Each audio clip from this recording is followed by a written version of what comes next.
बहुत समय पहले की बात है। एक राजा था जो अपनी ताकत और जीतों के कारण पूरे राज्य में प्रसिद्ध था।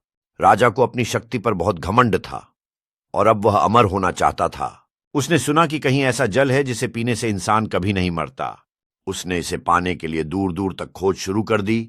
महीनों तक जंगलों और पहाड़ों में भटकने के बाद आखिरकार राजा को वह जगह मिली जहां अमृत जल था। वह जगह एक पुरानी और डरावनी गुफा थी।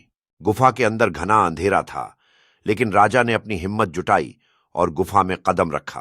अंदर उसने एक सुंदर झरना देखा जिसमें अमृत का जल बह रहा था। राजा ने खुशी से झरने की ओर हाथ बढ़ाया ही था कि अचानक एक कर्कश आवाज गूंजी। गुफा में बैठा एक बूढ़ा और जर्जर कौवा बोला, रुक जाओ, ये गलती मत करना। राजा चौंका और कौवे की ओर देखा। उसकी हालत बहुत दयनीय थी। कौवे की पंख झड़ चुके थे, पंजे टूट गए थे और वह लगभग अंधा हो चुका था। राजा ने पूछा, तू मुझे क्यों रोक रहा है? मैं ये जल पीकर अमर होना चाहता हूं। कौवे ने थके हुए स्वर में जवाब दिया, मैं भी कभी तुम्हारी तरह ही अमृता का लालच लेकर इस गुफा में आया था। मैंने यह जल पी लिया और अब मैं मर नहीं सकता।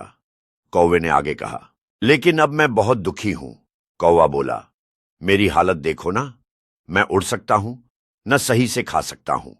मैं बस जीने के लिए मजबूर हूं। कौवे ने अपनी यातना का वर्णन किया। कौवे की बात सुनकर राजा सोच में पड़ गया। उसने झरने की ओर देखा, फिर कौवे की ओर। उसने समझ लिया कि अमरता का लालच बेकार है अगर जीवन का आनंद ही न रहे।